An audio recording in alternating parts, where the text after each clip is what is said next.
bienvenidos, bienvenidas, gracias por venir, gracias por estar acá un domingo. En este horario medio extraño.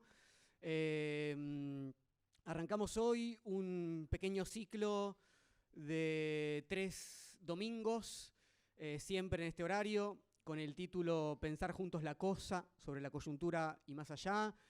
Quiero, mientras nos terminamos de acomodar y de preparar, agradecer muchísimo a les amigues, los amigos, las amigas de JJ, Circuito Cultural. Muchas gracias, un aplauso, por favor, que con mucho entusiasmo y con mucho trabajo que esto requiere, organizar algo de estas características, lo están haciendo, lo hacen muy bien. Nos sentimos siempre bienvenidos acá, yo hago acá muchas actividades, así que nada, muy contentos de estar haciendo este ciclo acá. Este ciclo, les decía, tiene 3 domingos seguidos, hoy con Darío, la semana que viene con la Inca, Natalia Minato, a la misma hora, domingo 1 de octubre, y el domingo 8 cerramos con Diego Stulberg, siempre domingos a las 15, así que espero verlos los próximos domingos acá también, ¿sí?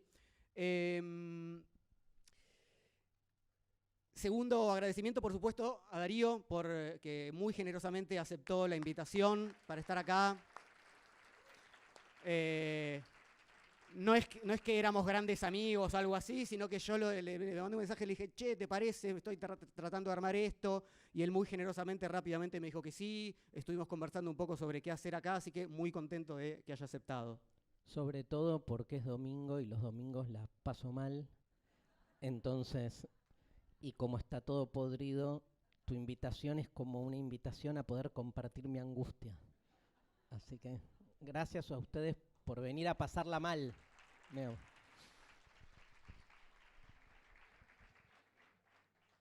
Bueno, les cuento un poco. Yo había escrito 3, 4 líneas para invitarlos, para esta cosa de, bueno, ¿qué implica esto? Inventé un título, en realidad no inventé, sino que escribí medio desesperadamente, en tanto la cosa estaba podrida, dije, bueno, tenemos que juntarnos a pensar la cosa, etcétera, y quedó ese título un poco amplio. La idea de pensar la coyuntura, evidentemente, ¿no? Estas fechas en las que estamos, todos sabemos la situación, digamos, política, la coyuntura, etcétera, pero pensar más allá, más acá, antes, el después, algo que atraviesa una temporalidad siempre, ¿no? La filosofía piensa en temporalidades o está en temporalidades o habita o genera temporalidades medio desencajadas respecto a ciertas otras temporalidades cronológicas más ordenadas. Entonces, siempre estamos en temporalidades raras o extrañas. Les leo las líneas que había puesto generales. 3 encuentros para abordar el escenario político en el que estamos, sabiendo que es mucho más que el presente, lo que se juega en el aquí y ahora. Ahí está un poco esa idea, si quieren, intempestiva, ¿no? De que por supuesto nos interesa el presente, no dejamos de habitar el presente, pero tenemos como cruces raros, ¿sí? Nos alejamos y nos acercamos para que haya otros movimientos. Pensar juntos la cosa porque está difícil. Y poniendo en práctica, cerré con esta idea spinociana, ¿no? Algo de lo que Spinoza afirmaba: no reír, no llorar, no indignarse, sino comprender. Es verdad que cuesta no indignarse o no llorar o no reír en algunas situaciones, pero es verdad que también hay que hacer un esfuerzo por no solamente darle rienda suelta, ¿no? a una afectividad que es catártica y que no está mal que aflore, sino que es un poco nuestro deber, el de todos, me parece, tratar de comprender y comprendernos un poco más de qué va la cosa, en qué situación estamos. Así que, bueno, sin más arrancamos. Voy a empezar yo a hacer un pequeño bloque, después le paso la palabra a Darío y así vamos a irnos turnando, ¿sí? Quiero empezar con esto. Vamos a poner acá para que mire un poco cómo venimos. 1:15, perfecto.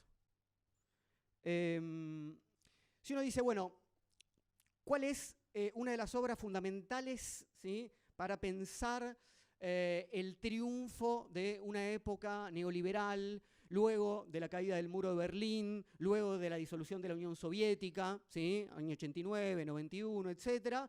Y uno piensa rápidamente en este libro, que tiene una etapa muy fea, pero que es muy conocido, El fin de la historia de Fukuyama, ¿sí?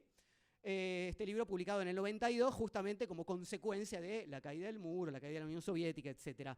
no solamente se había impuesto, digamos, el bloque capitalista, el bloque comunista, habríamos llegado, de eso se trata el libro, al fin de la historia con el despliegue y el triunfo de la democracia liberal.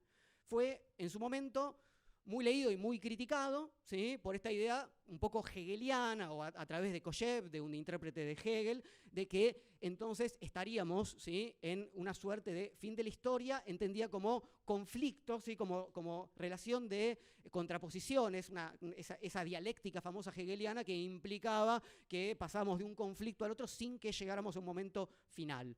Bueno, en este caso habríamos llegado con la democracia liberal. Pero son pocos los que, a pesar de que el libro es muy citado y muy criticado hasta hoy en día, ¿sí?, con esta idea, bueno, che, si esto es el fin de la historia, ¿sí?, entonces me parece que se le prestó poco atención a la segunda parte del título, que está ahí, que dice el fin de la historia y el último hombre, que es un concepto de Nietzsche, ¿no? Y que cuando uno lee el libro se da cuenta de que Nietzsche tiene un rol protagónico en este libro. Entonces la primera pregunta es, ¿qué hace, ¿no?, Nietzsche involucrado, ¿no?, o qué hace Fukuyama involucrándola a Nietzsche en esta cuestión que tiene que ver con, de alguna manera, hacer la apología de la democracia liberal triunfante? ¿Por qué Nietzsche ocuparía un lugar tan importante en una obra que refiere a una filosofía de la historia, digamos, hegeliana y a un triunfo del capitalismo en su forma política, democrática y liberal?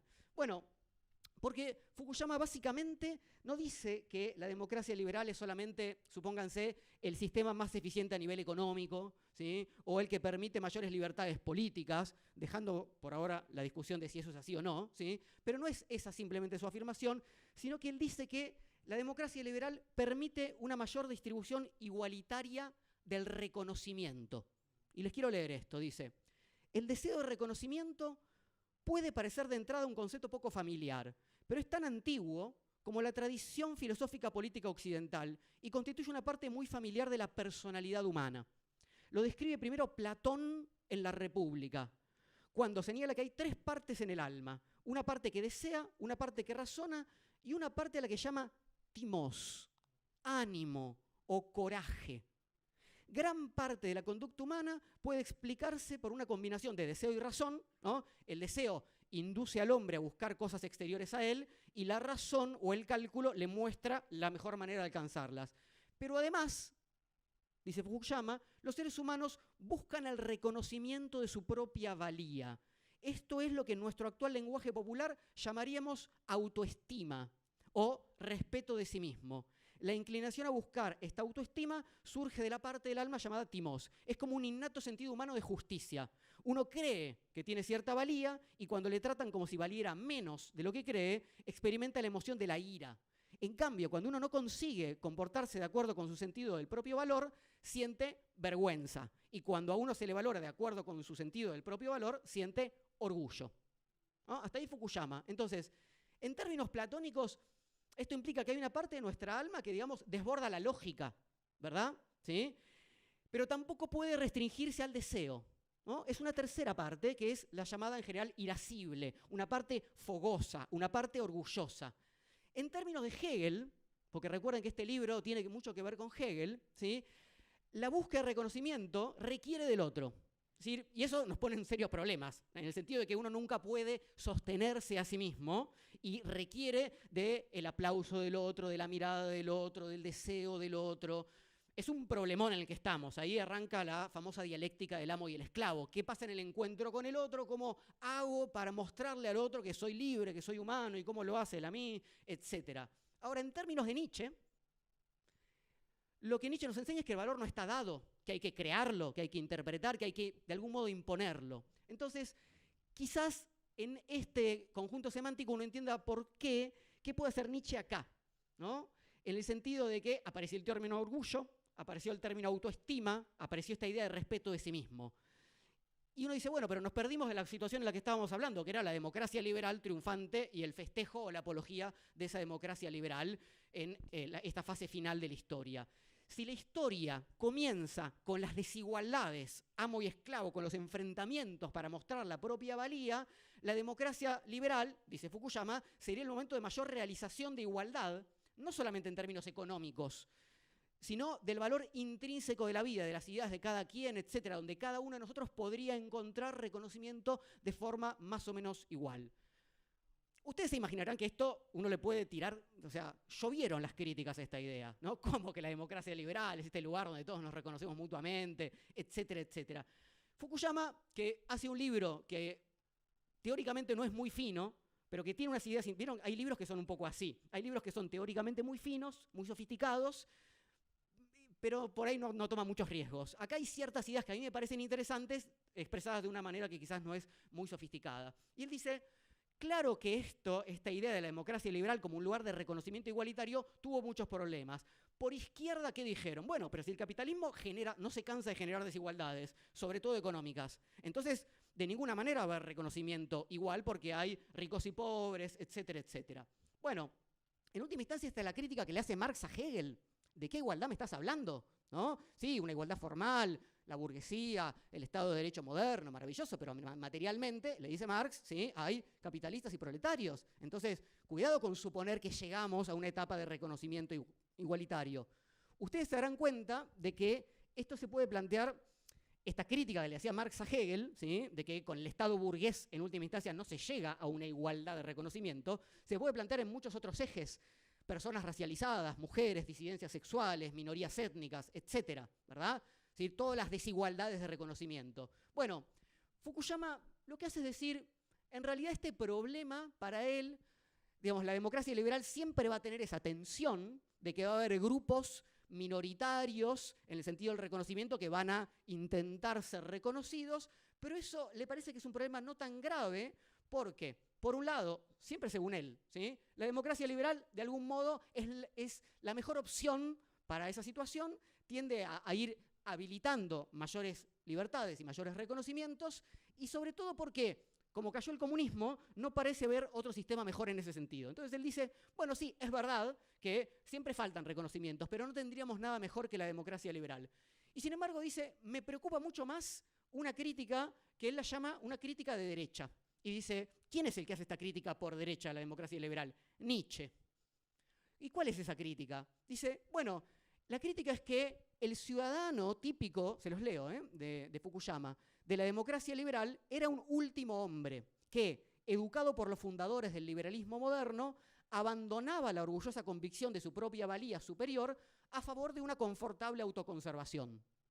La democracia liberal producía hombres sin pecho, compuestos de deseos y razón, pero carentes de esta otra característica que llamamos el timós, hábiles para encontrar nuevos medios de satisfacer una serie de necesidades nimias mediante el cálculo a largo plazo de su propio interés. Es decir, lo que se fabrica son hombres que, por supuesto, ¿sí? Pueden realizar pequeñas aventuras, pero siempre a un nivel dentro de un conjunto de reglas que son del Estado liberal, las del mercado, etc. Entonces, Fukuyama se pregunta, ¿cómo va a ser la democracia liberal, por un lado, para ampliar las igualdades de reconocimiento, que él entiende que se realizaron, pero sobre todo, y esa es su preocupación mayor en el libro, cómo va a ser para canalizar ese timós, es decir, ese orgullo, esa ira, de algún modo que no haga volar por los aires lo que él entiende como un equilibrio liberal?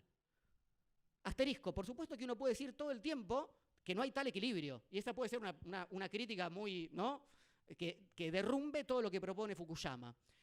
Pero la pregunta a mí me parece fundamental. ¿Qué hacemos con el orgullo que tiene una relación quizás inevitable con la desigualdad y, por lo tanto, pone en tensión a la democracia?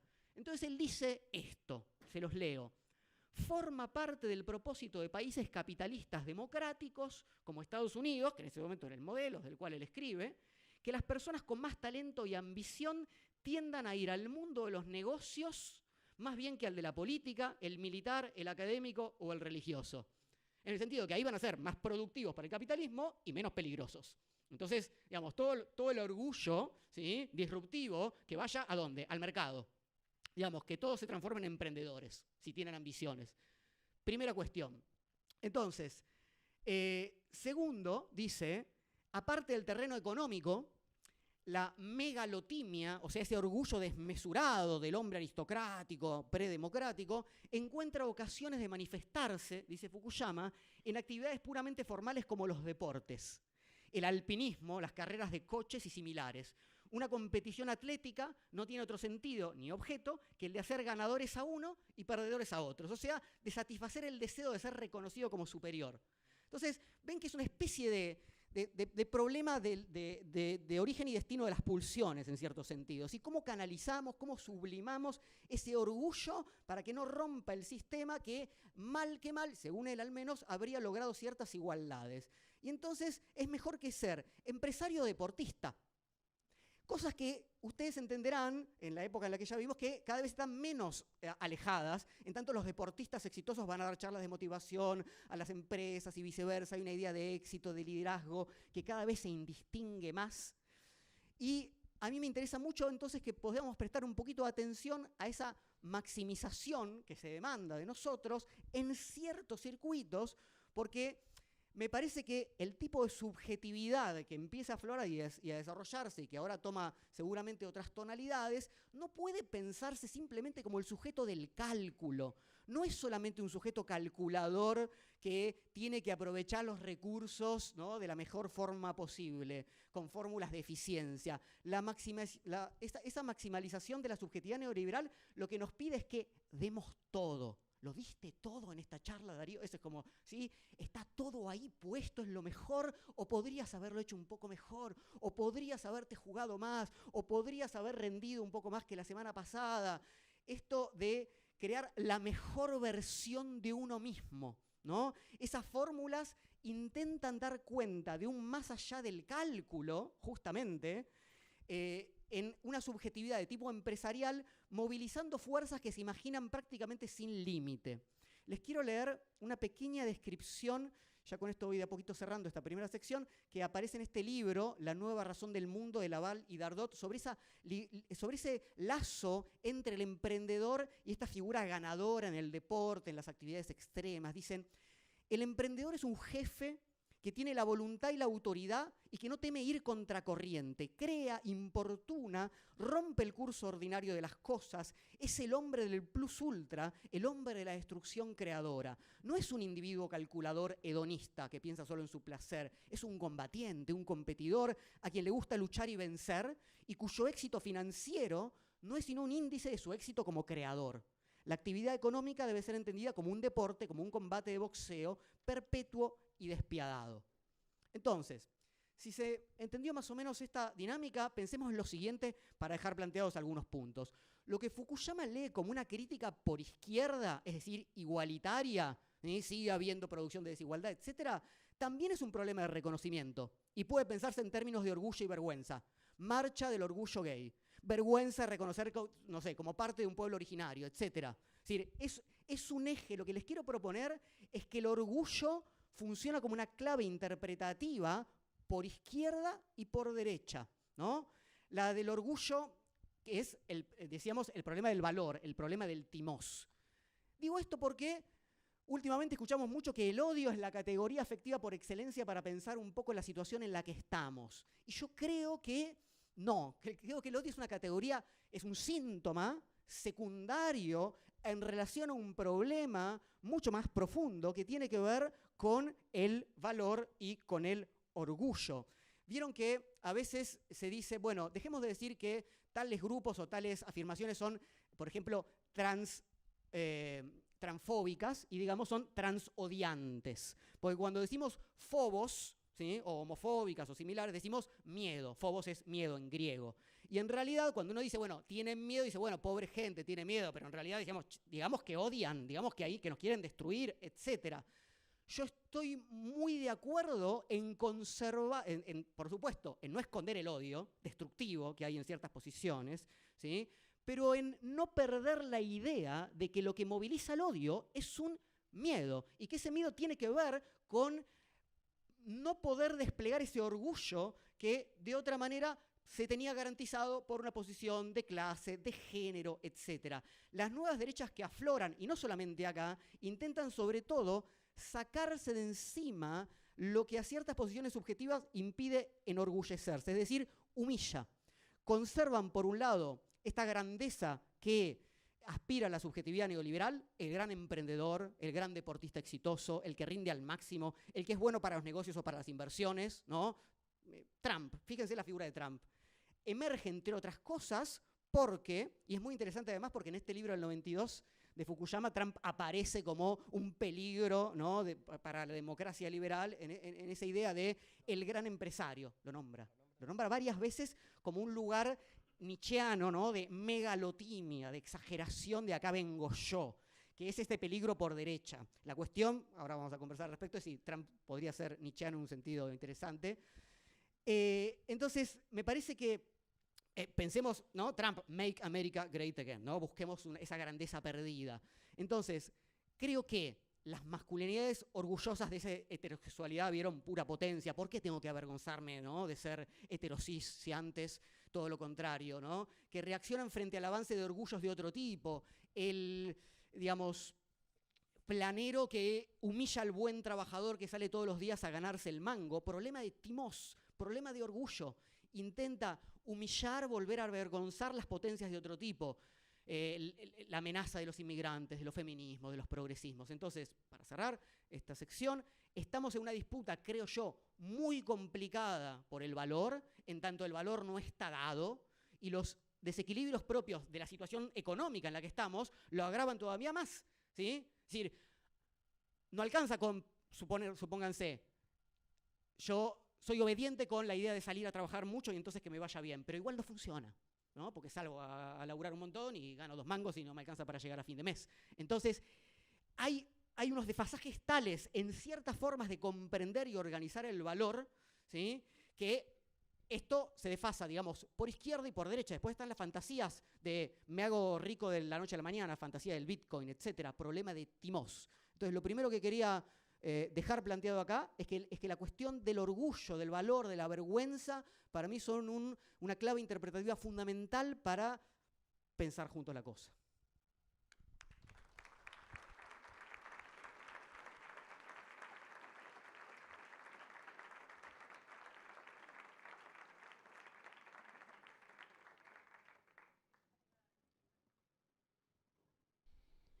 Qué lindo escuchar filosofía un domingo a las 3 de la tarde.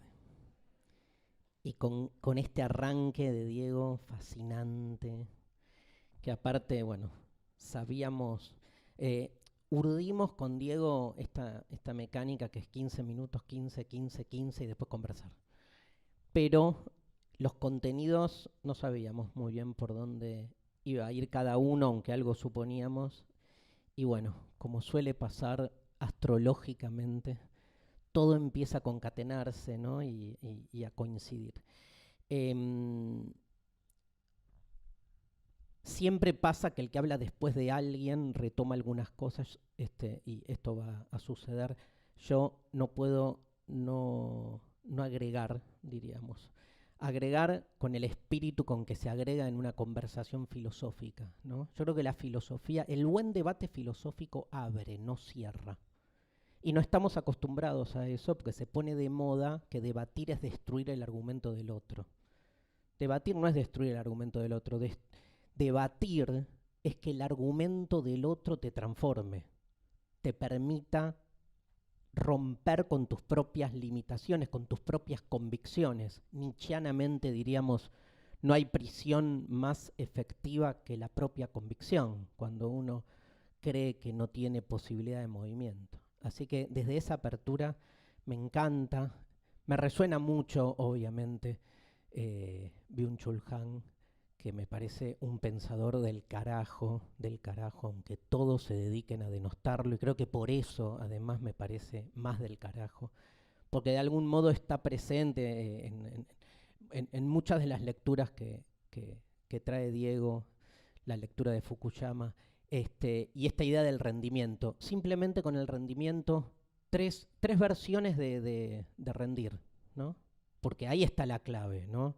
El timós, el orgullo, ese valor, esa antigua virtud griega que si hay tiempo yo justo traje algo similar para hablar también más desde lo político, digamos,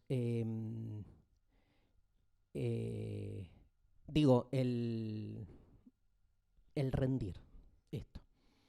3 versiones del rendir, ¿no? De este concepto que enhebró a partir de este timós lo que Diego nos trae como explicación o diagnóstico de estos cambios que estamos viviendo.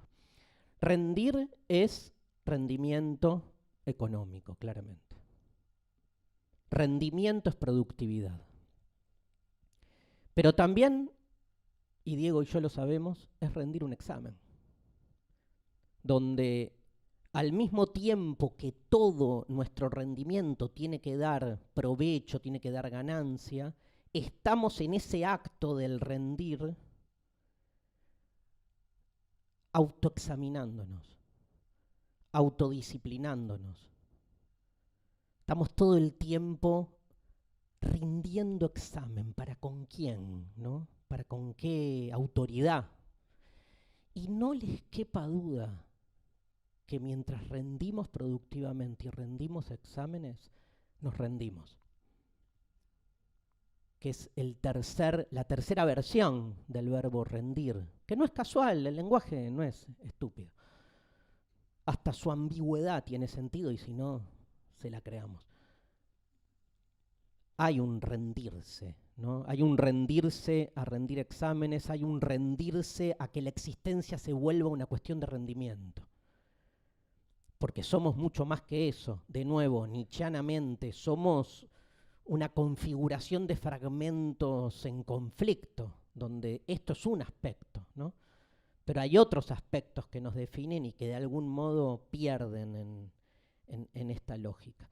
El último hombre, me hiciste acordar, Diego, ¿no? Porque la imagen antes de la aparición de muchos de estos conceptos en el Zaratustra, en la Gaia Ciencia, cuando llega el loco a anunciar la muerte de Dios y del último hombre, en el Zaratustra también, los últimos hombres, ¿dónde están? En un mercado. Que es el mismo mercado que recibe al Cristo, cuando de alguna manera y casi en paralelo y antinómicamente, que es lo mismo, también viene a cuestionar, ¿no? Y a gritarles, a mostrarles. Eso hace el loco, eso hace el Zaratustra cuando se encuentran con los últimos hombres que están en el mercado, que el mercado es su hogar. Recuerden que economía viene de oikos, que es casa. El mercado es su hogar. Y él viene, el loco viene a anunciar, y en la misma línea con la que Diego interpreta el texto del título de Fukuyama, la muerte de Dios y el fin de lo humano. Porque también nos olvidamos, nos quedamos con el Dios ha muerto, que es lo más marketinero de Nietzsche, y no con que hay una forma de lo humano que termina. ¿Y saben qué hacen los seres humanos cuando el Zaratustra les anuncia que es el final de esta forma de ser humano? Están en el mercado, ¿qué hacen? Se ríen. Superfluamente se cagan de risa.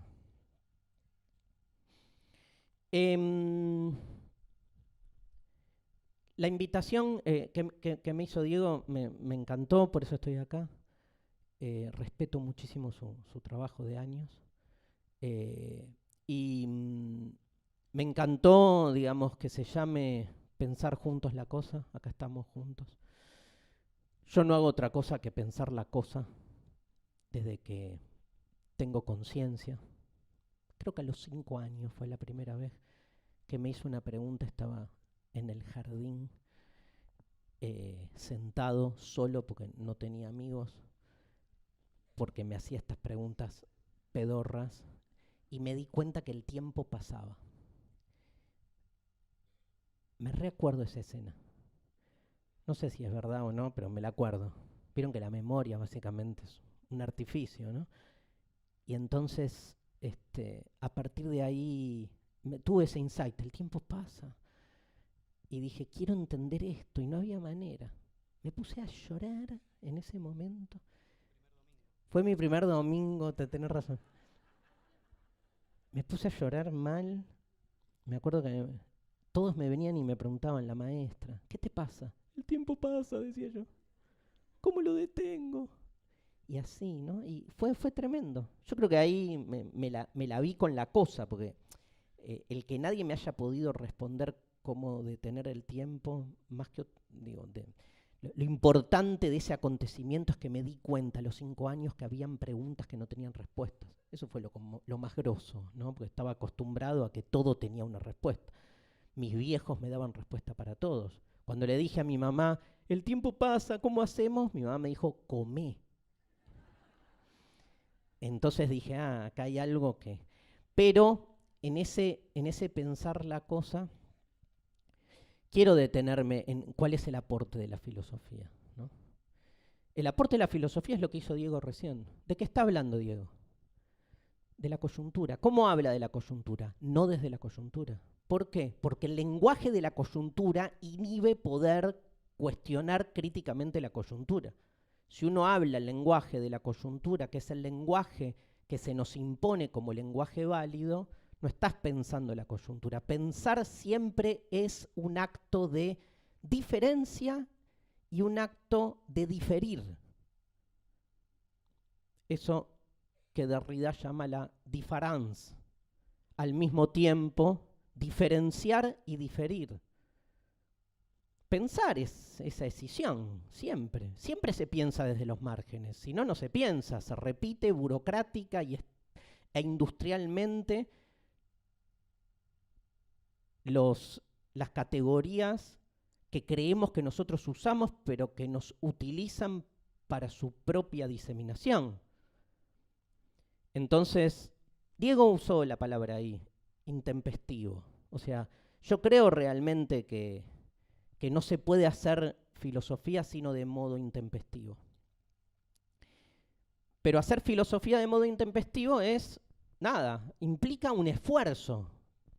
¿Tenemos ganas? Sí, no, yo qué sé, está jugando Independiente. De verdad, está jugando Independiente. Con Instituto. Digamos, es más nada, es otra forma, yo qué sé. Implica un esfuerzo, porque el sentido común, esa especie de, ¿no?, aura magnánima que nos piensa permanentemente, entre otra cosa es farmacológico, nos permite como que la cosa fluya, incluso que fluya la cosa aunque estemos en contra. Adentro del sentido común podés ser adulador, podés ser contestatario, podés ser conservador, podés ser progre, pero adentro de las categorías del sentido común que te nomina, que inscribe sus fórmulas en tu cuerpo y te sentís bien. Ese es el gran éxito de la grieta, ¿no? De los dos lados de la grieta están todos contentos, porque saben quiénes son los propios, quiénes son los enemigos, están contentos porque tienen certezas. Yo no tengo media certeza. Por eso la paso como el orto. Y no estoy seguro de nada. Y tengo miedo. Me enojo. Pero me doy cuenta que eso me inhibe la posibilidad de pensar. Y me dediqué a la filosofía de nuevo como este acto de diferenciación, decisión, ¿no? Un detalle. Me acuerdo que en el medio de tanta angustia, mi papá arreglaba televisores, era su laburo. Tenía un socio que para mi papá era como culto porque leía, y Pepe se llamaba. Y me dijo, vos tenés que hablar con Pepe, como para calmar mi sensación angustiante de que el tiempo pasaba. Y Pepe me dijo, me escuchó, se quedó así, me dijo, vos tenés que leer filosofía. Yo tenía 8 años. Fue la primera vez que escuché la palabra filosofía. Y le dije, ¿y qué es eso? Y me dio esta definición y me cagó la vida. Me dijo, es como la religión, pero sin Dios. Ya está, porque a partir de ahí, como el papa jubilado del Zaratustra, no hago otra cosa que buscar un centro. Al pedo, porque no lo hay. Pero como Pepe me dijo, que es como la religión pero sin Dios, está ese formato. Entonces quiero entender la cosa yendo a la cosa. Nunca vas a entender la cosa yendo a la cosa. vas a entender, vas a percibir, vas a intuir, vas a experimentar algo de lo que está pasando en la Argentina hoy, domingo, escuchando lo que dijo Diego sobre Fukuyama. Pero no les quepa duda que una deconstrucción del timós platónico es mucho más, abre muchas más perspectivas para tratar de entender algo sobre lo que nos pasa, que estar contaminado e impregnado por las noticias online que Twitter escupe permanentemente sobre lo que está pasando. Porque ahí uno no piensa. Repite. Byung-Chul Han acaba de... Me lo devoré, el último libro me encantó, que es La crisis de la narración, se llama. Donde escribe 100 páginas y hay 3 palabras que dice, pensar es narrar. Yo digo, ya está, todo está acá. Al pedo el resto del libro. Pensar es narrar. Y contrapone narración, narrar e informar. Donde narrar siempre supone un misterio, siempre supone una perturbación, algo que nos cierra, ¿no? De nuevo. Giorgio Agamben, en un libro que se llama, en un texto que se llama ¿Qué es ser contemporáneo?, dice que ser contemporáneo, o sea, tratar de entender lo actual en filosofía, es ser intempestivo, yendo a un término que está en Nietzsche, ¿no? Consideraciones intempestivas o inactuales o extemporáneas, son todas traducciones de un término con el que Nietzsche invita a pensar desde los márgenes. Agamben tiene una figura hermosa, dice que... Che, no estoy controlando mi tiempo, pero ¿vos sí? No. Bueno, listo, ¿me avisas? Dale. Perdón, me fui siendo intempestivo, obviamente, y preguntándome qué mierda es el tiempo, no calculé el tiempo, obviamente. Tengo este problema.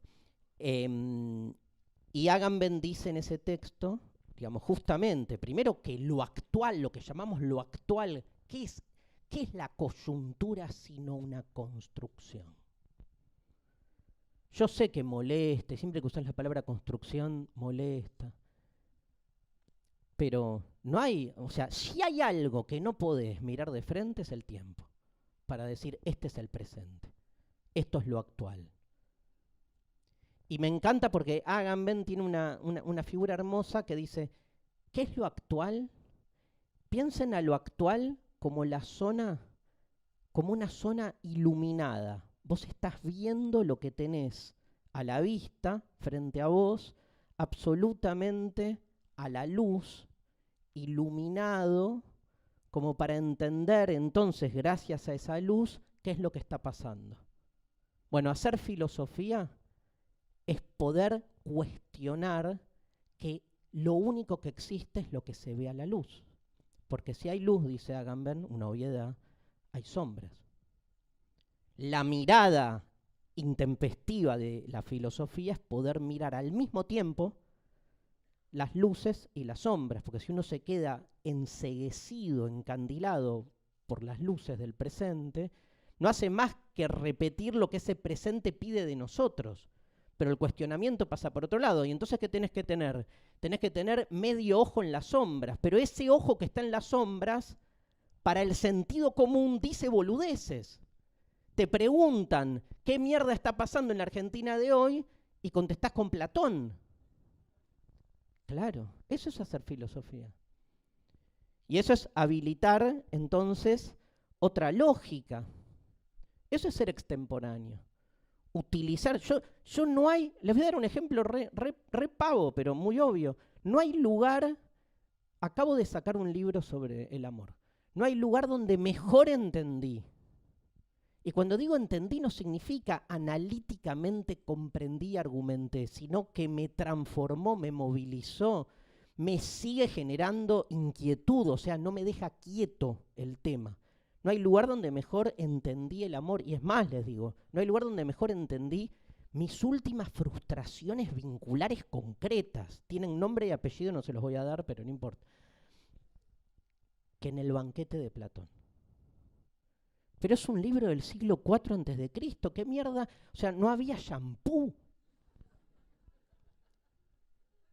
mí me gusta mucho el olor a shampoo del otro. Es como una atracción y explica algo del amor. Pero no había shampoo, no había WhatsApp. ¿Cómo el banquete de Platón puede explicar tu frustración vincular? No solo cómo, lo agradezco infinitamente, lo releo todo el tiempo. No les quepa duda que La República de Platón es un libro fundamental para entender mucho de lo que nos pasa. Y cierro con este ejemplo, porque retomo lo que dice Diego. Y mira, Diego, para que veas nuestra sincronía, fíjate acá, Platón, La República, ¿no? 3 funciones del alma, justo, ¿eh? Dice en el libro 4 de La República, lean La República, gente. Llévenlo en la mochila. Te iba a gustar, pero porque a mí me gusta traer los libritos, pero al final eran muchos, pero la versión roja de Budeva, que supongo que es con la que... La tengo, claro. Toda hecha mierda, exacto, pero la tengo. Esa misma. Sí. En el libro 4, La República es, o sea, llega, capítulo 1, llega Sócrates, entra a la casa de Polemarco, dice, ¿qué mierda está pasando acá? Estamos discutiendo qué es la justicia. Y era como algo que la pasaban bien, ¿no? Haciendo ese tipo de actividades. Vení, discutamos. Y todo el mundo empieza a dar su definición de justicia. Y Sócrates refuta una, refuta otra, refuta la tercera. Son igual definiciones impasables, tipo, uno dice, creo que Polemarco dice, justo es hacerle bien a los amigos y mal a los enemigos. Bueno, no. Sócrates le dice, eso no es la justicia. Va desarmando y refutando una, otra y otra, y viene el último, que es un sofista que se llama Trasímaco, y dice, así que los refutas a todos. Bueno, vení, refutame esta, le dice. Y le tira la definición que calculo, Diego, que tal vez toda esta charla pueda hasta resumirse en esta idea. Trasímaco dice, justo es el derecho que impone el poderoso. Los 9 capítulos de La República son el intento infructuoso de Sócrates de desarmar algo que, bueno, ganó, ¿no? Digo, ganó Trasímaco. Pero en el medio mete la alegoría de la caverna, todo, o sea, las mejores creaciones platónicas para poder refutarle a Trasímaco que justo es el derecho, la ley que impone el que tiene el poder.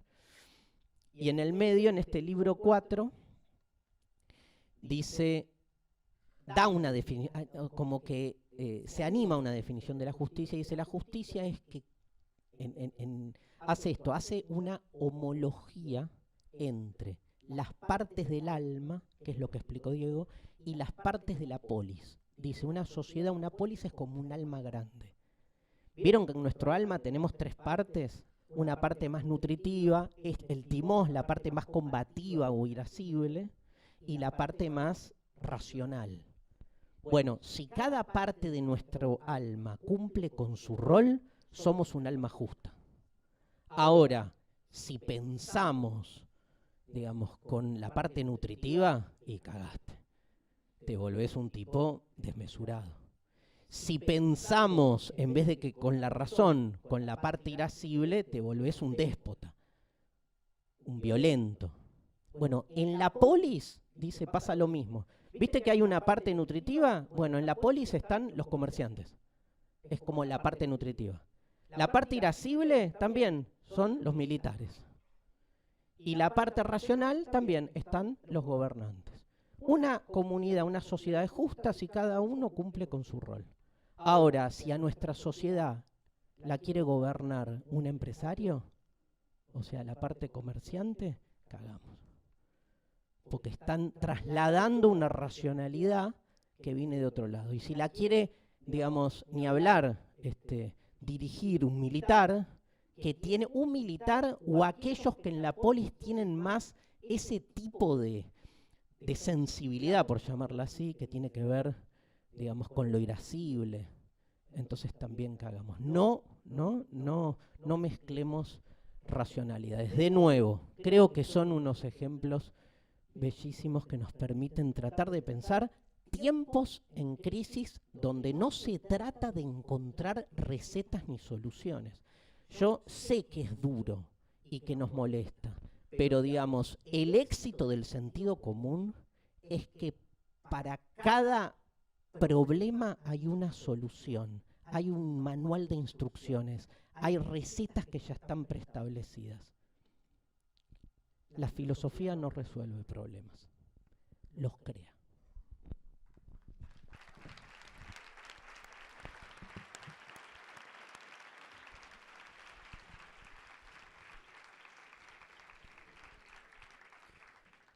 Bueno, definición de la justicia de Trasímaco, entonces, es el lugar del poderoso. La cuestión, para darle una mano a Sócrates, que está en un tremendo problema, es la cuestión nietzscheana. ¿Qué es el poder? ¿Cómo funciona? ¿Qué es eso? Y que es verdad que Nietzsche no nos da una solución, nos mete en muchos problemas, pero se trata un poco de pensar eso. Y de que no necesariamente lo que aparece como poderoso lo es. Otro truco del viejo Platón, ¿no? La diferencia entre ser y parecer. No necesariamente el argumento o el discurso maravilloso del sofista dice algo del orden de lo verdadero, de lo que está pasando, no sé, ¿no? Etcétera, etcétera. Entonces, yo para esta segunda parte quiero ir un poco por ahí, en el sentido de aprovechar para hacer una serie de distinciones respecto de las pretensiones de poder que, por ejemplo, pueden tener los comerciantes a la hora de querer gobernar la polis, ¿no? La polis. ¿Sí? Nosotros somos los que creamos la riqueza, entonces nosotros tenemos que gobernar, ¿no? Esta situación está llena en Platón, en la República y en otros diálogos, ¿no? Bueno, ¿quién tiene que gobernar? Bueno, el que sabe dirigir en la batalla, el que sabe conducir un barco a buen puerto, el que sabe producir lo que la sociedad necesita para alimentarse, etcétera, etcétera. Entonces, siempre hay una disputa respecto de quién es. Bueno, Platón ya sabemos que con la alegoría de la caverna y otras fórmulas similares tiene una respuesta, en última instancia, si quisiéramos criticarlo, un poco reductiva, ¿no? En tanto, bueno, quien salga y contemple las ideas y conozca de primera mano la verdad, entonces es a partir de ahí que se va a ir articulando la cosa. Como Dios ha muerto y como eso ha caído, la cosa es un poco más difícil de definir. Yo lo que quiero empezar a pensar a partir entonces de esta cuestión del orgullo que introduje como en la primera parte, es la riqueza de tomar un poco este desafío de Fukuyama, que dice, bueno, acá es Nietzsche el que nos va a meter en quilombo. ¿A qué? Bueno, a la democracia liberal, como él la llama, que es lo que nosotros en general, para decirlo un poco mal y pronto, llamamos, ¿no?, etapa neoliberal triunfante. Acá Nietzsche nos va a meter en problemas.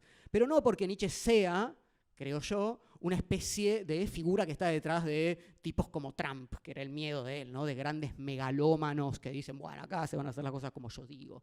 Me parece que efectivamente sucede que un mal Nietzsche está detrás de tipos como Trump, como pasó con Hitler o cosas similares, ¿no?, salvando las enormes distancias. Es decir, siempre hubo y habrá malas lecturas de Nietzsche en ese sentido. El poder, ¿y quién es? Bueno, el tipo poderoso que tiene el sable en la mano, o toda la guita, etcétera, etcétera. Es evidente que tiene el poder.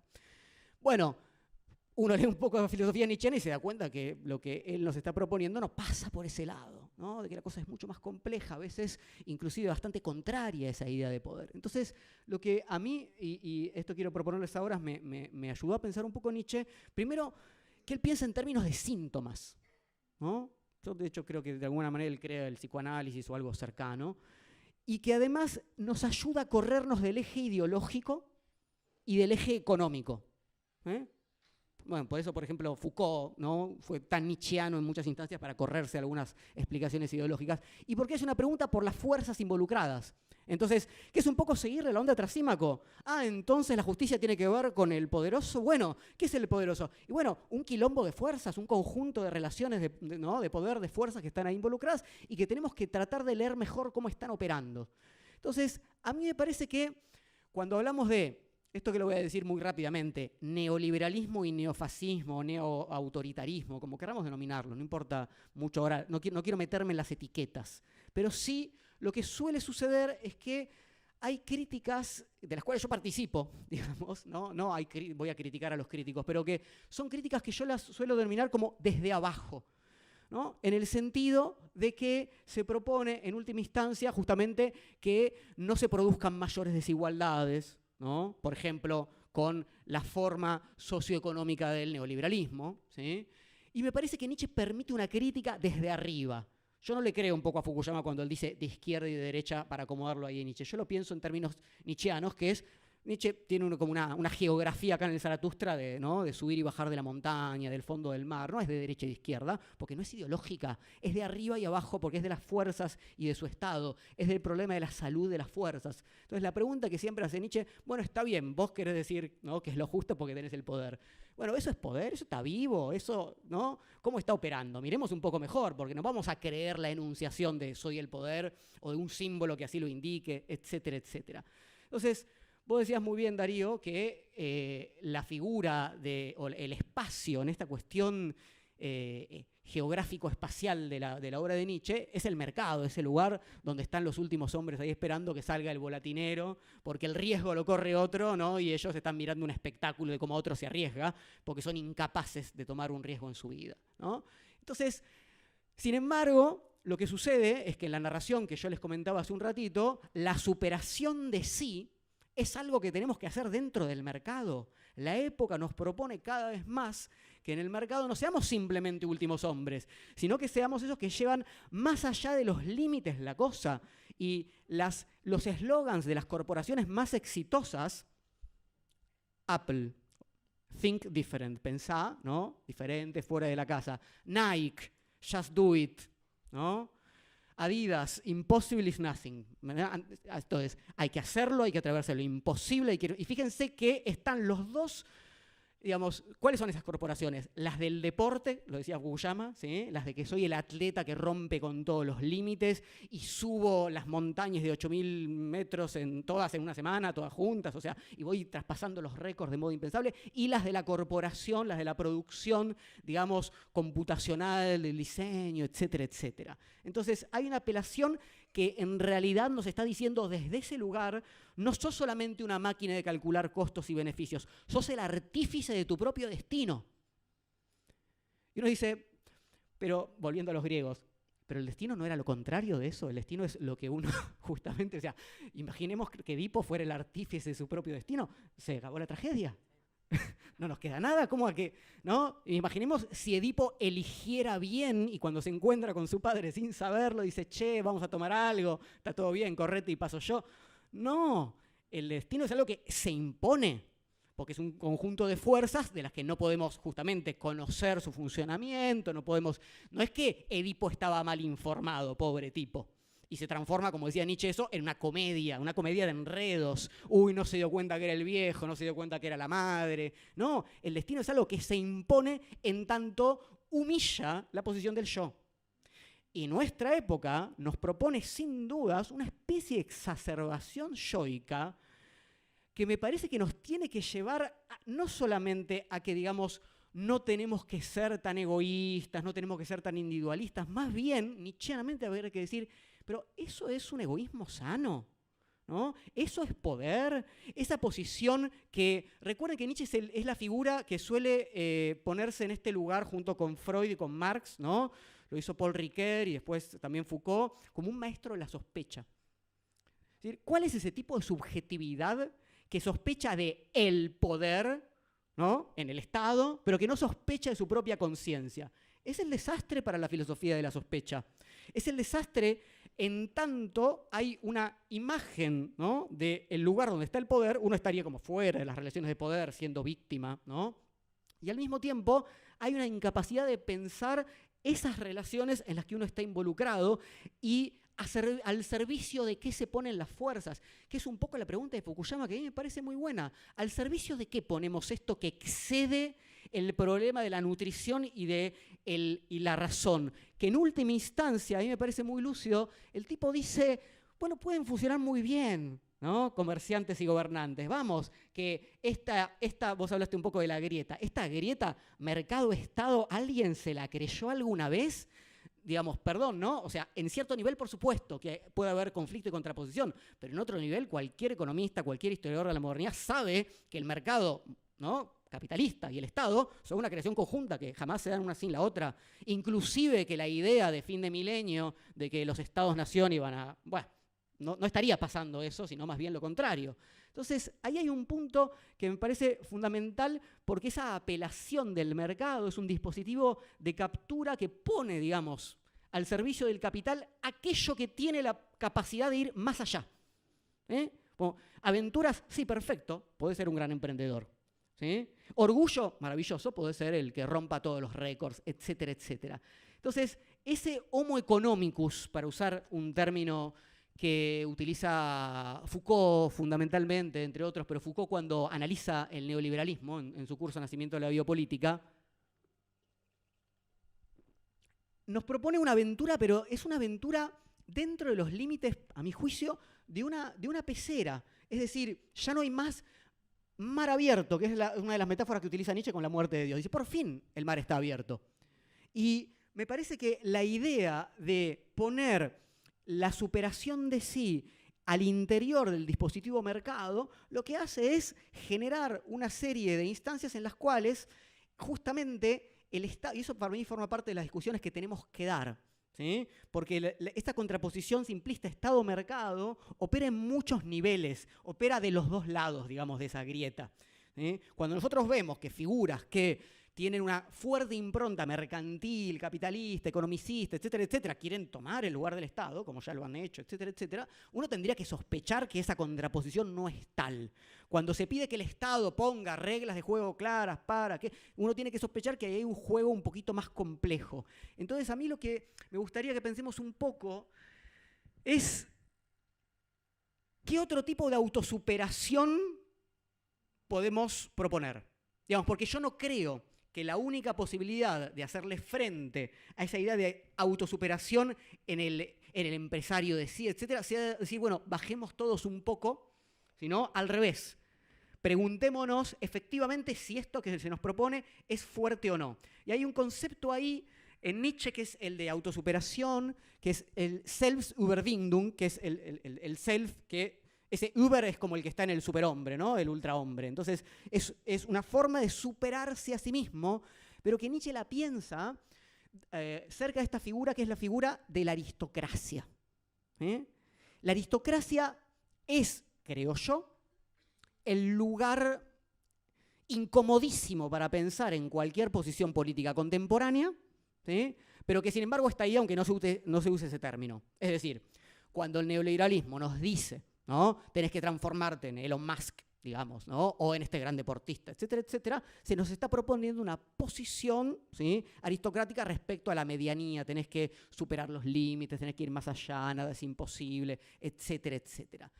A mí me parece que está tirando de algo que no hay que simplemente negar, sino que más bien mi propuesta, o por lo menos mi lectura o mi instinto me dice, hay algo ahí que Nietzsche diría, bueno, pero hagamos esto en serio. Iremos más allá. Y esto rompe el mercado. Uno de los lugares donde Nietzsche muestra en el Zaratustra que la cosa tiene un techo es justamente el mercado. En el mercado no puede haber una capacidad de autosuperación tal como él la piensa, porque el mercado tiene, digámoslo así, ideales muy bajos. Y esto es algo que para mí tiene que ver mucho con la filosofía nietzscheana, es decir, bueno, cuando uno se enfrenta a un conjunto de fuerzas, ¿cómo le pregunta qué es lo que es? No alcanza con que la conciencia responda, soy el más fuerte. Ay, sí, yo soy tan fuerte que voy a vencer a todos, etc. Hay que preguntar en tanto la mayoría de las fuerzas que están involucradas, ¿sí?, tienen que ver con procesos que son inconscientes, con procesos que no son aceptados, etcétera, etcétera. Entonces dice, bueno, pensemos qué tipo de ideal proyectan. ¿Sí? Y yo traje acá un pequeño ejemplo que es el de... Hay una película, no sé si la vieron, si la viste, una película de hace unos 10 años con Bradley Cooper, Limitless, Sin Límites. Es una película, es mala la película, ¿sí? Pero es una película en la cual un tipo que es un fracasado, ¿sí?, que lo abandona la novia, que es un escritor que no puede escribir una línea, está ahí con la computadora y no puede pagar el alquiler y la pasa muy mal y tiene como todas, ¿no?, las características del loser norteamericano, ¿sí? Empieza a tomar alcohol, empieza a llevarse mal con sus 3 amigos y se encuentra con un dealer que le da una pastillita, ¿no?, transparente y le dice, bueno, vos toma esto y fijate. Y entonces el tipo empieza a hacer unas sinapsis maravillosas, locas, que son el ideal de toda esta gente, ¿sí? Como para entrar a la, ¿no? Y ganar más en el Bitcoin, transformarse. Y entonces el tipo empieza a escribir rápidamente al día siguiente, ¿no? Le entrega un libro así a su editor, que obviamente es un bestseller, se levanta a todas las mujeres que había soñado, empieza a hacer guita, está en esas fiestas con las mansiones, ¿no? Bien norteamericano. Y uno dice, ¿qué está pasando acá? ¿Este es el superhombre o es un boludo este tipo? ¿Cómo? ¿Realmente este es el ideal? No es que se transformó en el nuevo Joyce, en un Kafka, ¿no? Hace una porquería. ¿Vas a contar el final? ¿Puedo? Sí. El final arruina un poco mi ejemplo. Entonces, perdón. No. Inventalo. Entonces, No, porque Cambialo. el final es Trump, digamos. El final es la entrada en la política, de algún modo. Que dice, bueno, el tipo llega a tener tanto poder en tanto tiene tanta guita, ¿no? Que intenta decir, bueno, ahora voy a ser el presidente de Estados Unidos. Es Trump, digamos. Pero ese es un poco mi punto, ¿sí? Es Trump, y uno lo mira, o nuestros personajes locales. Alguien que uno diga, bueno, qué ideal, qué... Eso, Nietzsche se debería referir a eso cuando piensa en el supero. Pero dicen, no, de ningún modo. Acá entendimos algo bastante mal. Entonces, me parece que hay un punto en el cual ese ideal... O sea, ¿por qué? ¿Qué es lo que propone Nietzsche? Con esta idea de la autosuperación. Ser el que más libros vende, ser el que más guita hace, ser el que más...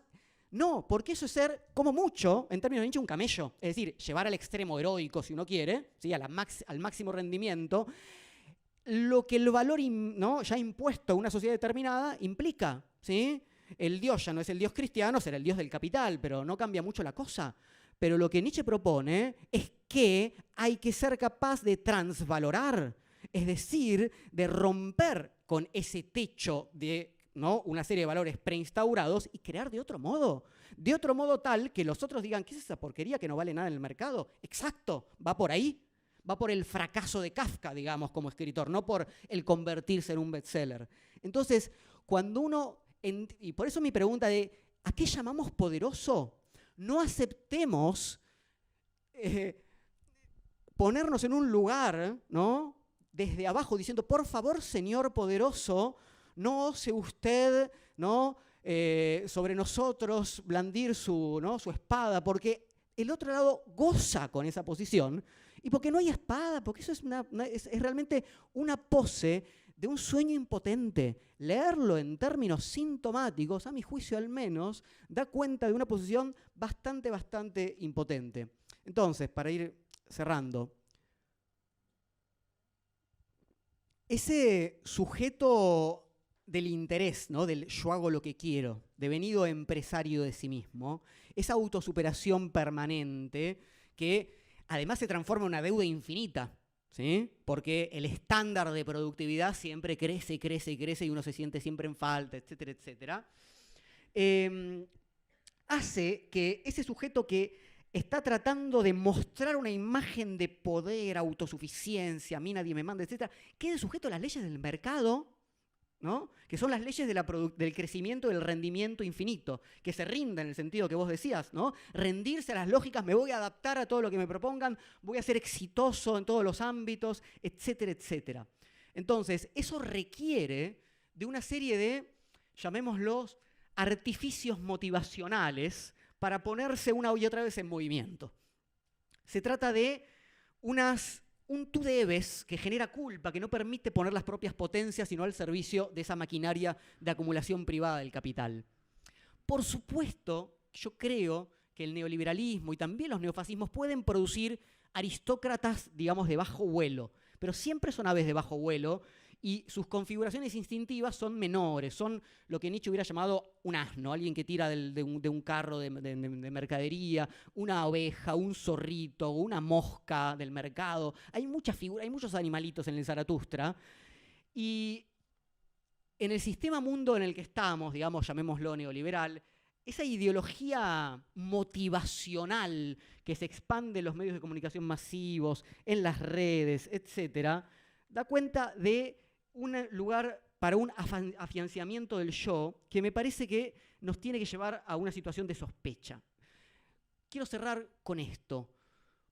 ¿por qué aparece tan pregnante la imagen esta del león?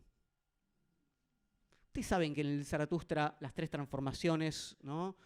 En el medio, entre el camello y el niño, está el león. Bueno, porque creo que es una concepción e interpretación. La pregunta siempre en Nietzsche es ¿quién interpreta?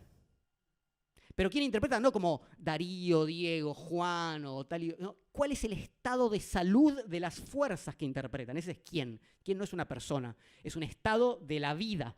¿Sí? Es la vida siempre la que interpreta. ¿Quién? No importa el nombre. A Nietzsche no le interesan los nombres propios, ¿no? Sino qué estado de salud o de enfermedad. Entonces, cuando una posición de una subjetividad humillada, débil, interpreta la fuerza, sueña con un león, sueña con este Bradley Cooper siendo exitoso en todos los ámbitos de la vida. Y a eso no tenemos que responder temorosos, me parece. Tenemos que decir, che, eso es, ¿estás bien? ¿No? ¿Te sentís bien? O sea, realmente eso es lo máximo. Para eso, esa es la forma de vida que me prometés. Y lo que hay que hacer, me parece, es oponer la creación que Nietzsche propone, que es la del niño. El niño es una figura impensable para estas posiciones, porque no le importa nada, ¿no? A cuánto está el Bitcoin, no le importa nada ese rol político. Es invitar a explorar la verdadera potencia, una inocente y una que no es la figura de una masculinidad adulta hipertrofiada, sino todo lo contrario, es una huida de eso. Y hay que decir que eso es más potente, es más aristocrático, y yo creo que hay que invitar a esa vida peligrosa en un sentido de exploración más seria con los otros.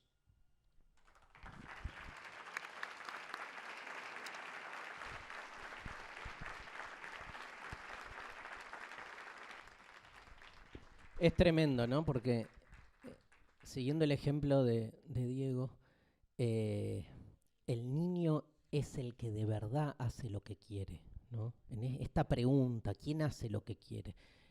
El camello, claramente no, ¿sí? El primer discurso del Zaratustra se llama Las tres transformaciones. Primero fuimos camellos, después leones, devendremos niños, ¿no?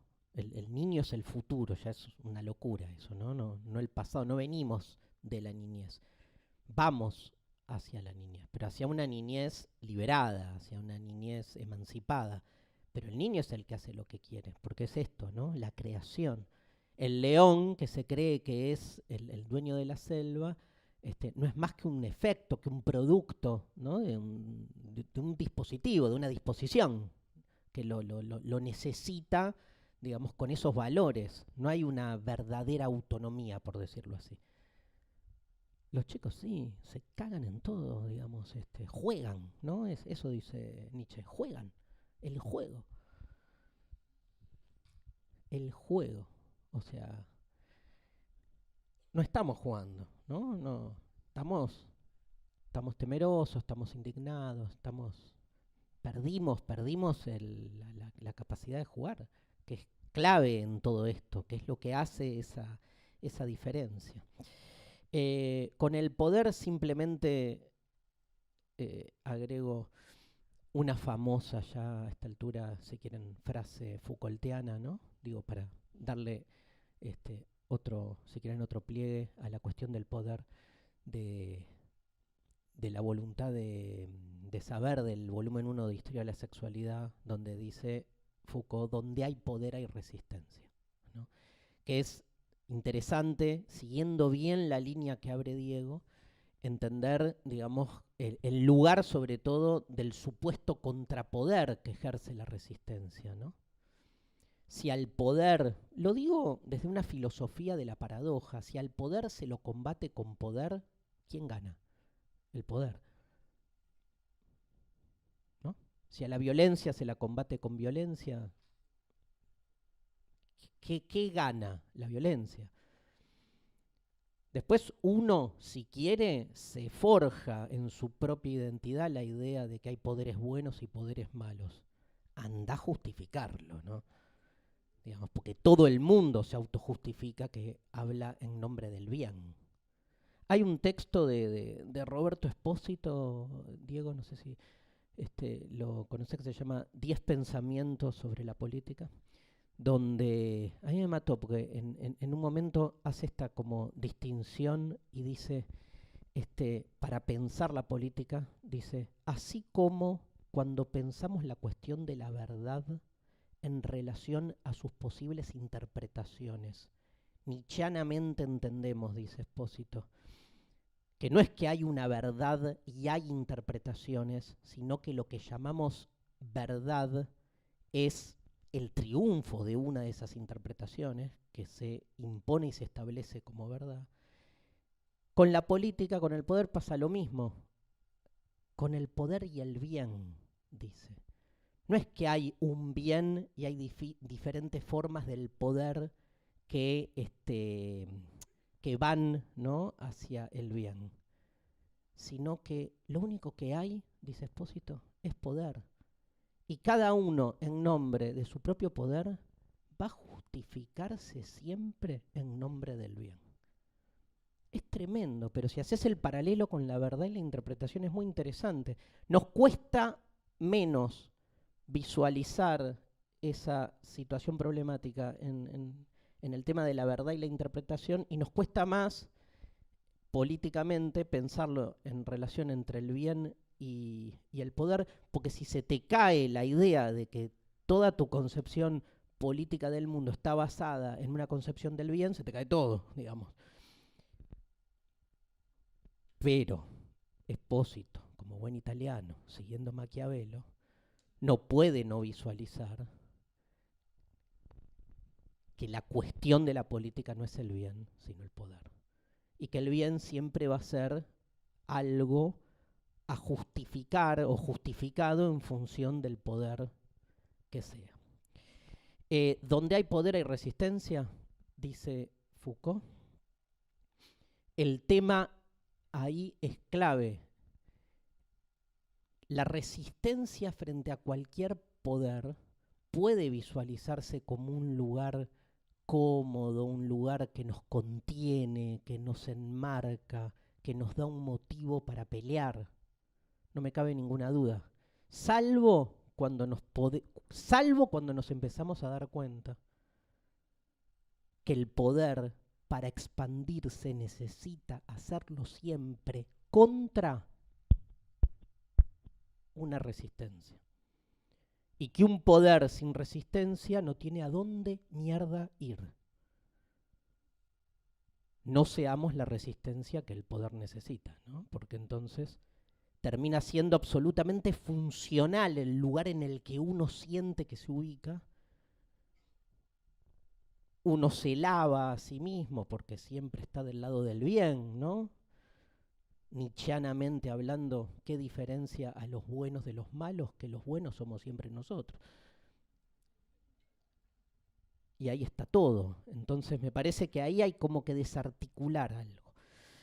Bueno, tengo muy poco tiempo, pero quiero decir 2, 3 cosas.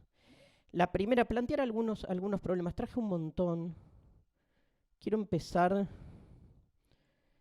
como no voy a llegar, quiero empezar por el que más me interesa, que es, estoy leyendo, acaba de salir un libro de Roberto Espósito que se llama Inmunidad Común, por Editorial Herder, librazo, me lo morfé, donde vuelve sobre la cuestión de la democracia vista desde la biopolítica. Y donde hace una primera reflexión sostenida sobre la pandemia, desde la biopolítica. Y hace en ese libro una lectura de uno de los libros que me había olvidado, que más me gustaron de Derrida. Derrida es como un novio que tengo yo, que se murió, ¿no? Pero los mejores noviazgos siempre son con gente muerta, ¿no? Porque no hay reciprocidad, no hay nada de esas cosas mercantiles de las que hablaba Diego. Que es Canallas. El libro se llama Canallas. Es un libro que escribe después del 11 de septiembre. Y básicamente dice que la democracia es un concepto en sí mismo paradójico e insostenible. Digo, para decirlo domingo a las 4 de la tarde. Pero nada, hace un cuestionamiento fuerte, no porque esté en contra de la democracia, está tan a favor de la democracia que entonces no puede, digamos, bancarle a la democracia todas sus justamente sus contradicciones, ¿no? Un poco esa es la lógica de la deconstrucción. Uno está demasiado a favor del amor, de la amistad, de todo, como para contentarse con lo que se nos presenta como formas, digamos, mundanas, ¿no? Y entonces, el ejemplo que da él es muy interesante acerca de las paradojas de la democracia, que es una situación que se da en los 90 en Argelia. Él nace en Argelia, ¿no? Richard Bernstein, un filósofo norteamericano que murió hace muy poco, que era muy amigo de Derrida, dice, el problema con Derrida y por qué no se lo entiende cuando escribe, es que fue un judío francés nacido en Argelia. ¿Cómo vas a entenderle algo a alguien con tamaño conflicto de identidad, ¿no? Pero es maravilloso, porque yo creo que esa tripartición identitaria es todo y bueno, y entre otras cosas posibilita estas expresiones sobre lo paradójico. Entonces, en Argelia parece que estaba por ganar en las elecciones democráticas un partido que lo que iba a hacer era suspender la democracia, que es ese componente que les digo que está en el texto de Espósito, autoinmunitario de la democracia, que eso es lo que propone Derrida y Espósito relee. O sea, hay elecciones. Van a ganar los que van a suspender la democracia. Esa es su propuesta. Las elecciones son democráticas. ¿Qué hace la democracia? Suspende las elecciones. Las suspendieron, de hecho, en Argelia. Las postergaron para cuidar la democracia. ¡Wow! O sea, la democracia para preservarse a sí misma se niega. La democracia para preservarse a sí misma se autolimita, pero entonces deja de ser democrática. Tenemos un problema, ¿no? Salgan de Argelia. Si la democracia es fiel a su mandato y abre infinitamente, tiene que aceptar todo. Incluso tiene que aceptar que pueda ganar quien propone abolir la democracia. Ahora, si la democracia se abre tanto y es fiel a sí misma, entonces se suicida. ¿Qué tiene que hacer? Y poner restricciones, ¿no? Hay una vieja, creo que era de Locke, cláusula que decía democracia solo para los demócratas. Bueno, pues entonces no es democracia. Ahora, si la democracia lo que hace en ese sentido es excluir a los antidemocráticos, entonces nunca deja de ser lo suficientemente democrática. Derrida dice, o es suicida o es asesina. Porque o bien, digamos, se mutila y dice hay un límite, o bien, digamos, limita. Pero en ambos dos casos, la democracia se autocontradice, ¿no? Se disuelve. No será, dice Derrida, que en la y va Platón, va todos, va a ser no será que en la misma categoría ideal de democracia hay algo, es como el amor ideal en algún punto. Es como la justicia ideal. No es como mucho, porque en realidad tenemos ese problema. ¿Qué hacemos, no? Yo le pregunté a gente amiga, preparando esta charla, sobre casos que pueden resultarnos cercanos, lejanos.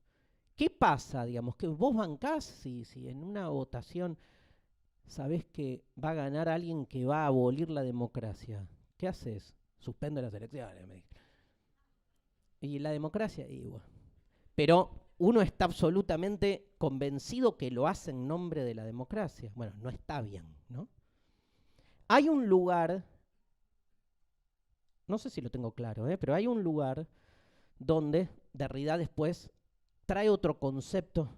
Hay 3 libros donde Derrida habla sobre la democracia. Canallas, se los hiper recomiendo. Otro, que es mi libro favorito de Derrida, que se llama Políticas de la Amistad. Y el tercero se llama El otro cabo. En esos 3 libros él va hablando también en Fuerza de Ley, está todo el tiempo, porque es un tema, o sea, si hay un pensador de lo político, aunque se diga que no, es Derrida desde siempre, ¿no? Y tiene una categoría que es la democracia por venir, dice él, que es que la democracia justamente nunca termina de realizarse porque siempre por su propia estructura de inclusión excluye, lo que incluye excluye, porque marca una frontera y determina lo que queda afuera. Siempre hay alguien que no encaja, que queda fuera, y ser democrático es tener esa vocación hospitalaria de estar alerta para ver quiénes son los que están afuera.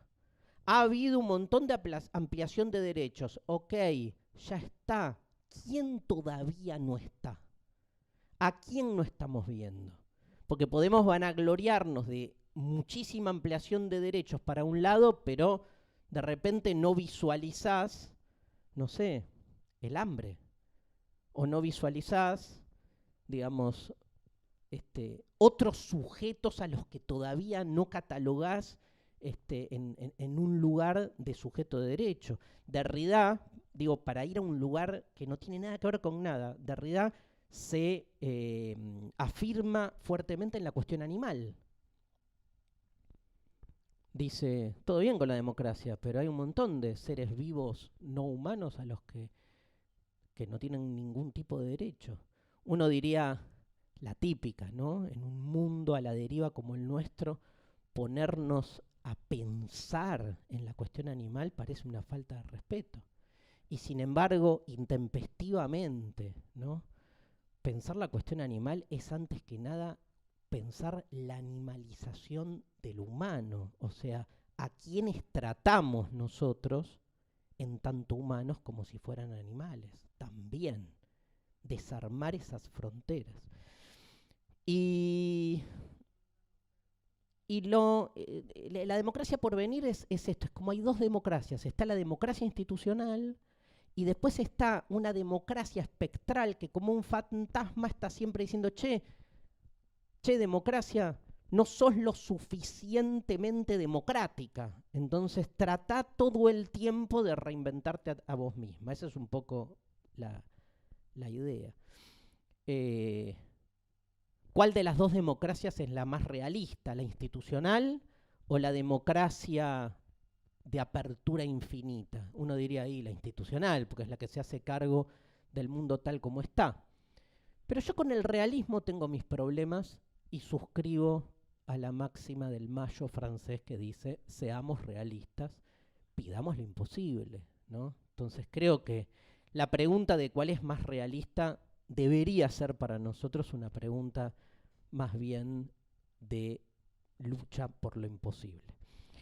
Y tengo 2 millones de cosas que las voy a dejar pasar y tengo algo de Hannah Arendt, pero no, y quiero cerrar, estamos bien, ¿no? Con el tiempo, sí, con una cuestión.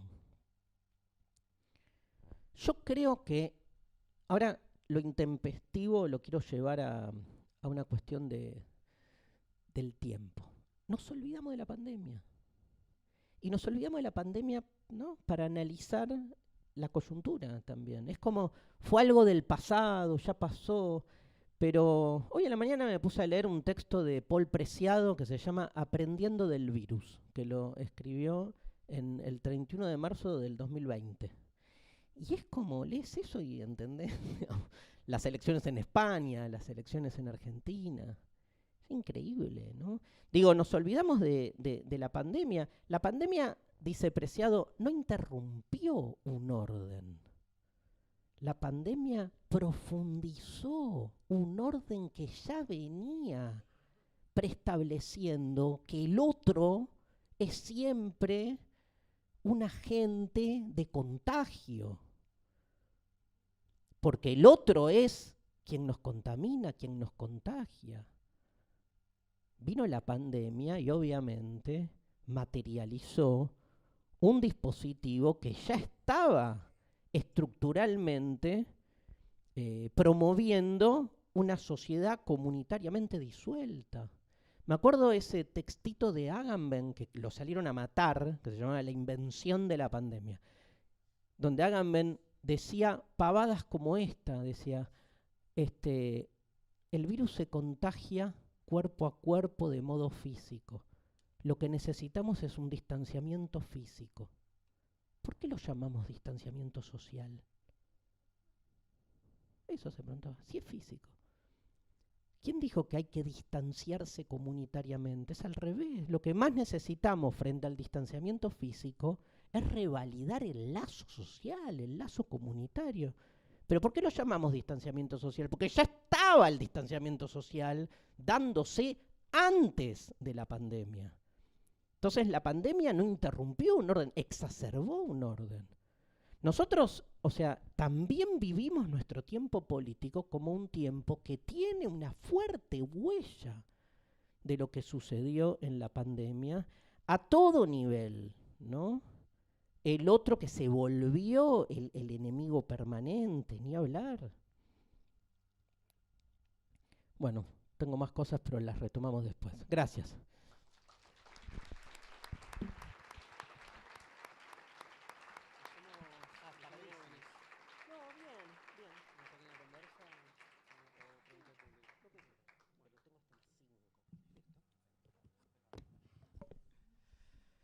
Bueno, gracias Darío. Me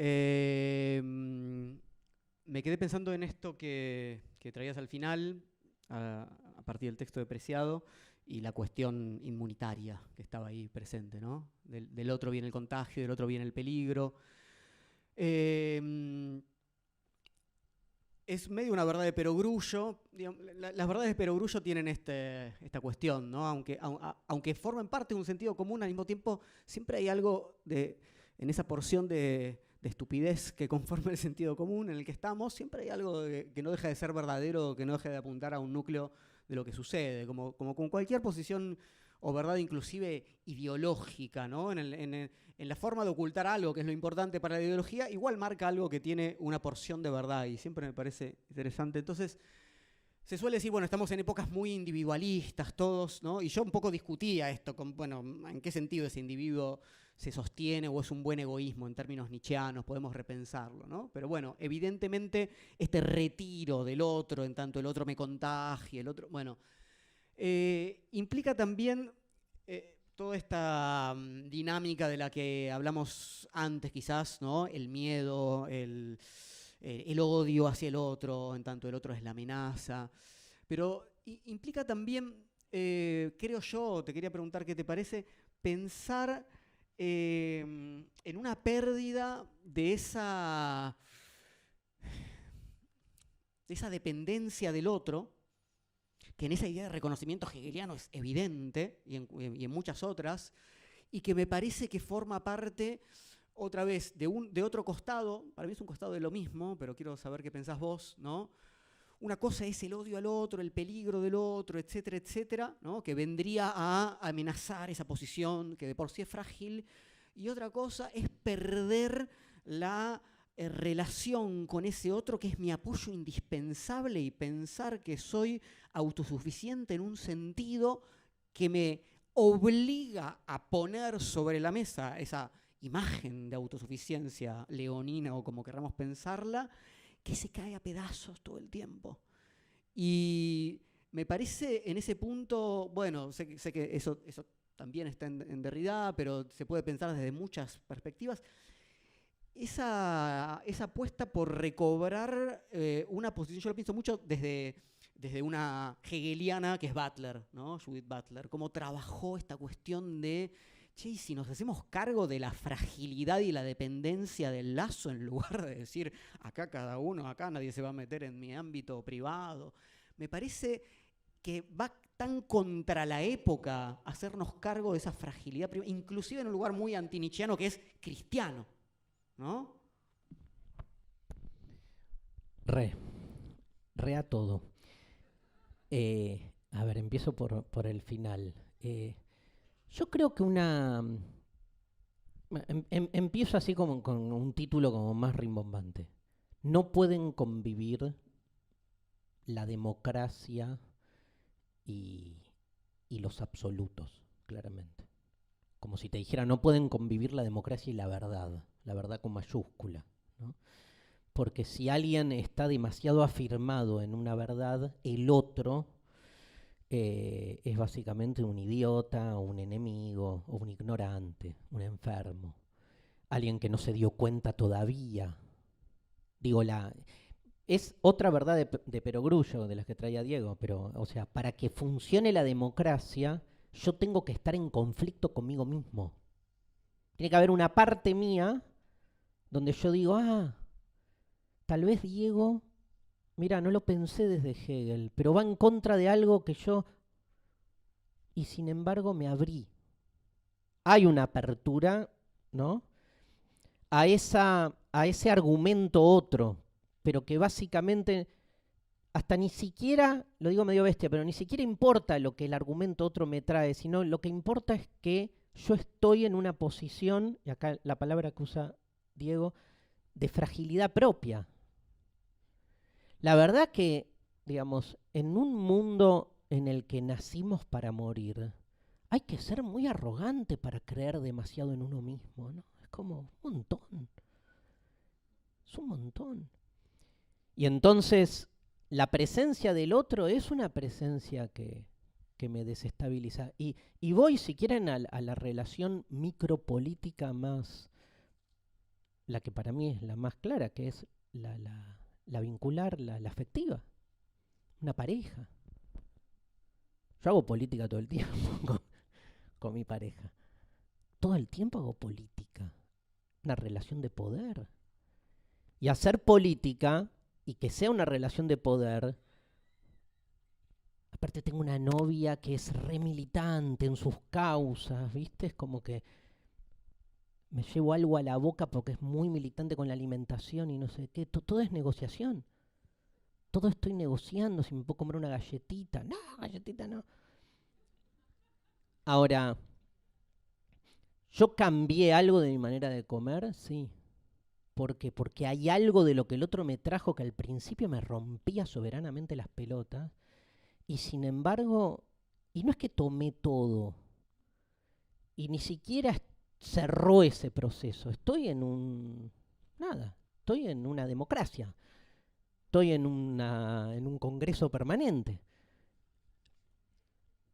Pero hay algo que une ahí. Hay una vocación. Yo tengo la vocación, ¿no?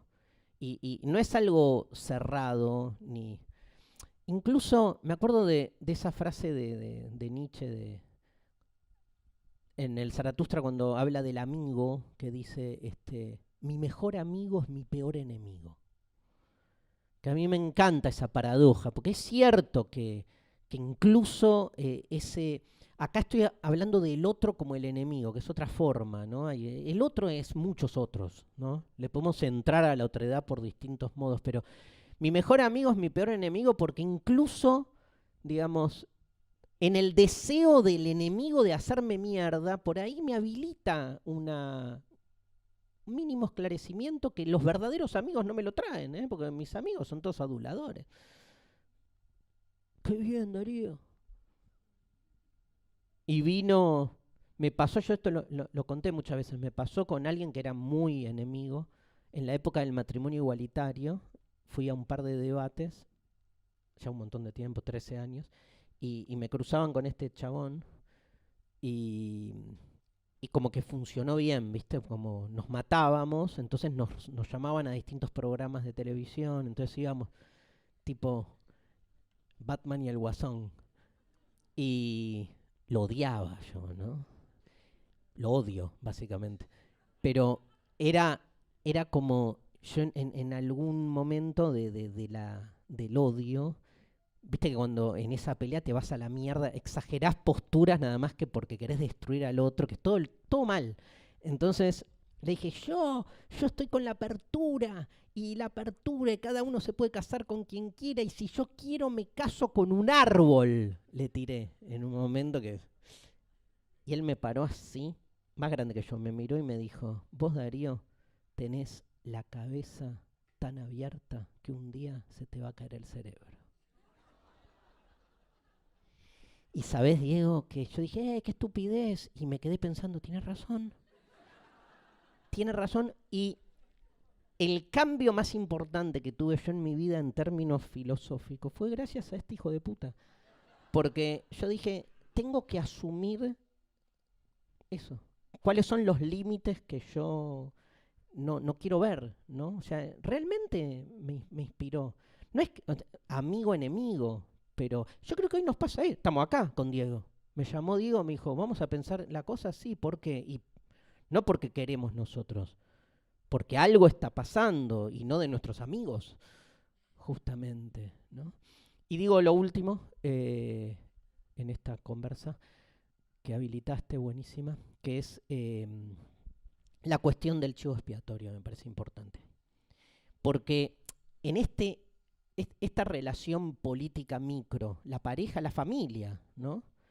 En la familia, ustedes todos deben haber hoy domingo, los ravioles del domingo, la familia, los tíos, los abuelos, los primos, nos ponemos de acuerdo, porque alguien se puso de acuerdo a ver qué comemos. Digo, es todo muy sintomático, que es ponerse de acuerdo quién impone, quién lava los platos, ¿no? Toda la política está puesta en esa mesa de los domingos. Ahora, nos matamos internamente en la familia, pero para que no sea Caín y Abel, para que no haya un asesinato, ¿qué hacemos cada tanto? Construimos un chivo expiatorio. Suspendemos nuestro conflicto interno para condenar a alguien. Alguien es el culpable. Y ese culpable logra que el conflicto permanente, que las penurias, que los problemas, no digo que pasen a un segundo plano, pero logren sublimarse, si me permiten, en esta figura sacrificial histórica de nuestra cultura, que es el chivo expiatorio. Siempre hay un chivo expiatorio. Hoy hay un chivo expiatorio, que es el culpable de todo lo que nos está pasando. Y entonces todos creemos que una vez que que ese chivo expiatorio pague su culpa, todo va a funcionar bien. La clave del chivo expiatorio es que nunca pague su culpa, porque si no se termina la promesa, ¿no? Tiene que estar siempre ahí en ese estado de ser perseguido, ¿no?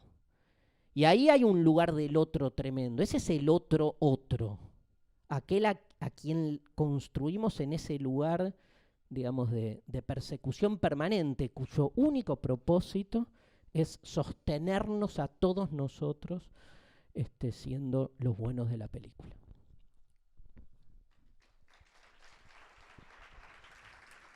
Abuso de los últimos 5 minutos para plantear un último tema, que sería este, y que lo tomo un poco de lo que dijiste recién al pasar, esto de no importa el argumento, importa la posición, no el argumento. En tanto esto que también ejemplifica, bueno, el argumento lo invento, ese es nuestro laburo, digamos, ¿no? Esa frase de Nietzsche maravillosa, ¿no? Para tatuarse, de que el filósofo es un pícaro abogado de sus prejuicios. Perfecto. Ahora, el problema, que para mí es parte del problema de Zaratustra, el problema de lo que estamos hablando es cómo hablar con ese otro sabiendo que la cosa no es argumentar mejor, mostrar que tal cosa, que tal derecho, ese es el problema de Zaratustra. Baja y dice, escuchen lo que tengo para decir, y se ríen, como vos decís. ¿Cómo hablar con ese otro cuando la cosa no pasa por la comunicación, por el argumento, cuando ni siquiera podemos aceptar que nuestra posición no está basada en una serie de argumentos que en realidad rebatirían simplemente, sino que vienen en ese segundo momento? ¿Cómo? No te digo que me lo respondas, porque ¿no? Pero ese problema central de cómo en relación a ese otro lograr cierta de exclamación, no de pregunta. ¿Cómo hablar con ese otro? Eso es.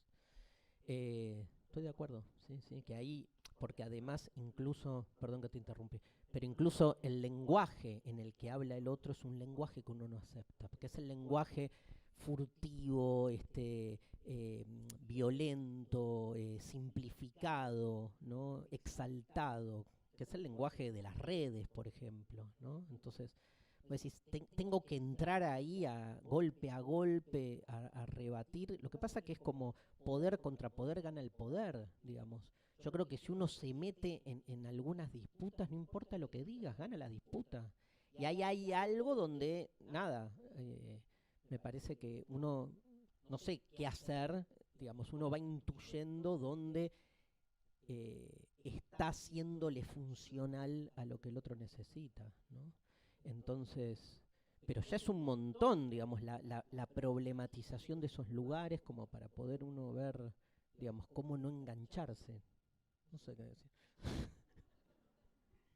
No, yo pienso mucho en, como pienso en términos en este caso del Zaratustra, en eso que es, para mí, o yo lo pienso así, un cierto arte de las distancias, ¿no? Un alejarse, ¿no? Que, o sea, Zaratustra, si baja primero es porque se alejó, se constituyó de alguna manera, trabajó Se sobre lleva el sí. cadáver. Exacto. Se lleva el cadáver. Pero ese es el segundo alejamiento. Digo, el primero con el que arranca. Zaratustra se va a la montaña, está ahí 10 años, se alejó de su patria, vuelve, se lleva el cadáver en un segundo. O sea, es una. Se va con los animales. Por ejemplo. O sea, se va. Pero se va siempre para volver de otro modo, para ver si así o asá, y no se queda en una lógica previa, ¿no? Que sería la del mercado, la de la comunicación, sino vuelve a irse, inventa un dialecto, ¿no? Pero él está convencido que es el tiempo del superhombre. Uno podría decir que nada, que el Zaratustra murió, que el mercado siguió y que estamos acá nosotros como leyendo sus... Perdón, ¿no? Muy pero... domingo, muy... No, pero es cierto, no hay, viste, como no hay un final del Zaratustra donde, bueno, y el mercado explotó. Él se fue con los animales. Es toda una... Cuando digo se fue con los animales, no es con las mascotas, se fue con los animales salvajes. Pero me parece que es como lo del niño, Diego, ¿eh? Me parece que es un rompimiento interesante. Después, entender cómo se plasma eso hoy entre Instagram y La Nación Más, no sé. Pero es por ahí, ¿no? Es como... Yo creo que hay tiempos de desmarque, ¿viste? Yo pienso a veces como que hay tiempos donde tenés claro a dónde querés ir y hay tiempos que tenés claro de dónde te querés ir. Eso. A mí me pasa mucho con el amor eso. Y yo creo que hay algo de esa línea, ¿viste? Está claro de dónde te querés ir, de qué formas, de qué matrices. Pero bueno, no sé hacia dónde, o sea, por eso son tiempos tan indigentes, diría Heidegger, estos, ¿no? Porque son tiempos como de ausencia de certeza. Gracias. De nada, gracias. Muchas gracias.